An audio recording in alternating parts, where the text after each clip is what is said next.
back to another episode of Lost in the Farmer's Market Garden Shorts, where today we're going to be talking about this lovely specimen here. Its scientific name is Pelargonium X hortum. Now, X means that it is a cross, between a couple major parents, and it is a man-made cross usually. Now, this plant you'd commonly call geranium, and I mean the leaves are a dead giveaway, but so are the flowers. Now, geraniums are a garden annual that pretty much everyone knows. I mean, they're great for the kids because they're easy as heck. Now, the interesting thing is that it is in the family Geraniaceae, for which it's named. The word Pelargonium is from Greek pelagros, meaning stork-shaped, or shaped like the bill of a stork, which the seed pods most certainly are. That's why they're sometimes commonly called the crane's bill family, which stork, crane, similar looking bill, beak. So there it is. Now, this plant, this is where the X comes from, is a cross between Pelargonium zonal and Pelargonium inquinans. That's one heck of a bunch of vowels. So that's where the hortum comes from. But the interesting thing is the word hortum indicates that it is a man-made cross. It means, hortum basically means of the garden or from the garden. So, the X means man-made, and the specific epithet means man-made, and I think we're bragging a little bit here. Just putting that out there, so I can get hit in the street by a slow-moving Zamboni or something. The parent plants are both native to South Africa, which is very interesting. I, honestly, in my research, was not aware that the geraniums that we know and love that have been in our gardens for ages actually came from Africa, but dull surprise, they don't put that on the labeling. You have to do the deep research. Now, in USDA zones 10 through 11 and presumably 12, it is a perennial. In 9 through 1, which includes zone 8A, our zone here where this is being filmed, it is an annual, if you leave it outside. Geraniums can persist indoors as a houseplant over the winter for years if you bring them out and then put them out for summer.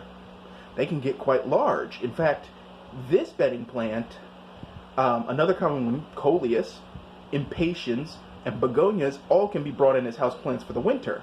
But we'll get more into that later. Now, the soil pH's preference range is 6 to 6.5, which is, that's pretty narrow, but basic potting soil should be 5. It does not like having wet feet. It will get mushy quick, so just keep that in mind. Root rot is a thing. Now, its exposure is partial sun. It tends to scorch if it's exposed to southern laser sun. Up north, not so much a problem. You can actually work it into full sun or nearly so. That means 6 to 8 hours plus.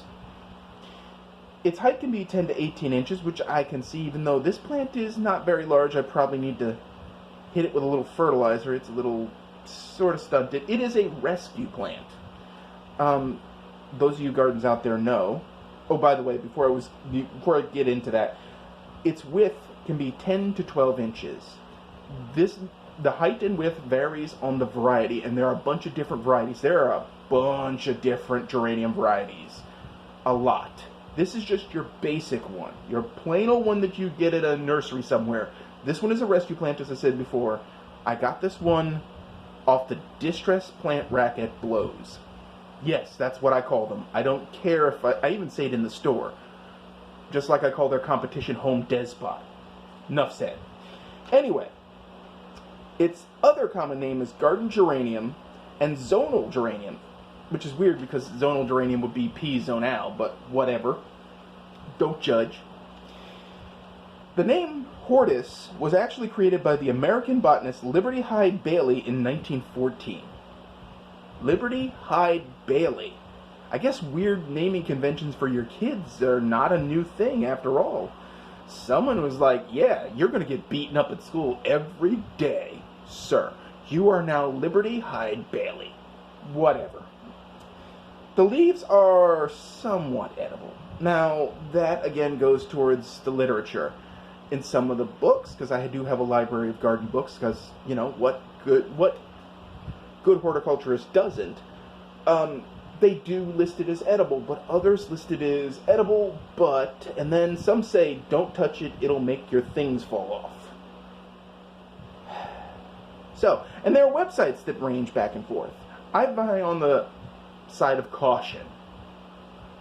Just like in my prior video, I mentioned how beets have oxalates. Beets and Swiss chard both have oxalates, and unless you want kidney stones, you'd better cook it. Just saying. The flowers also may be edible.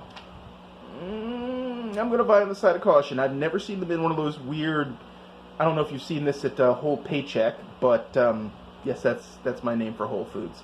No, they're not sponsoring this. I've never seen it in the weird flower salad packages, so I have no idea. And, I mean, they are pretty, but I'll pass. There's plenty of other things that I can verify are safe and won't give me, like, you know, gardener's trot. So, anyway, what would you do with this plant?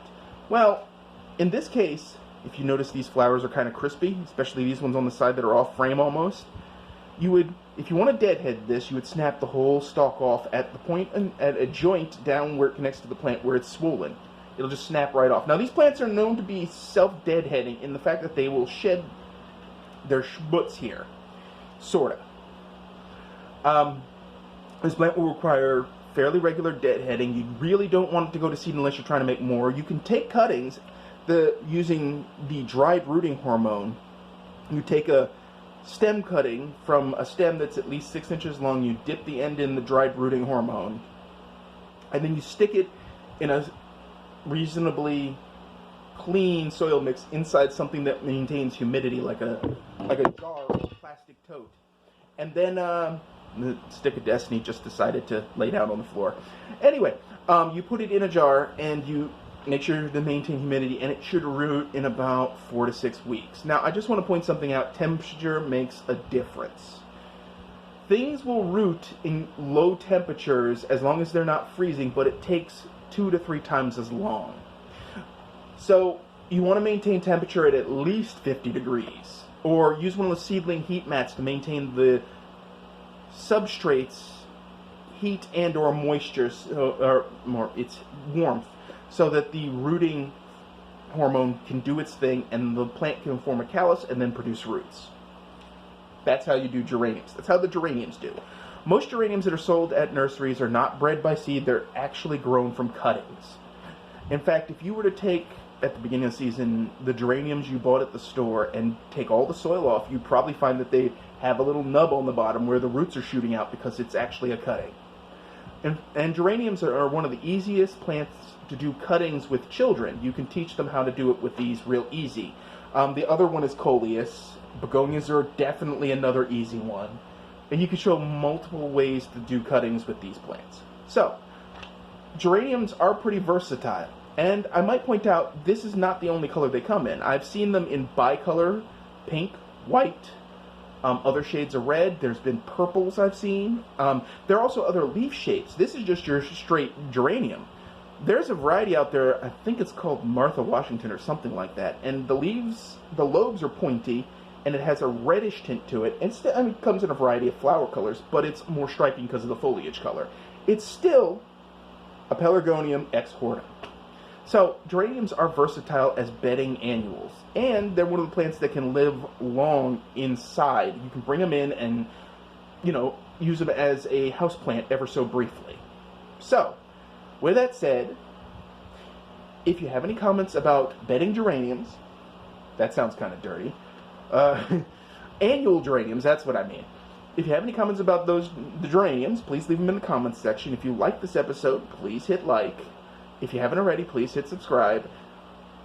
And in the description for this video, at the very end, you'll find a link to our forage blog, where I talk about plants in the wilderness that you can eat and how to prepare them, if they're even prepared. There are a few, I will be having a few ones in there that basically says, don't eat it, you'll die. But it'll cover weeds and their usefulness. So with that said, thank you for watching. And as always, folks, keep them growing.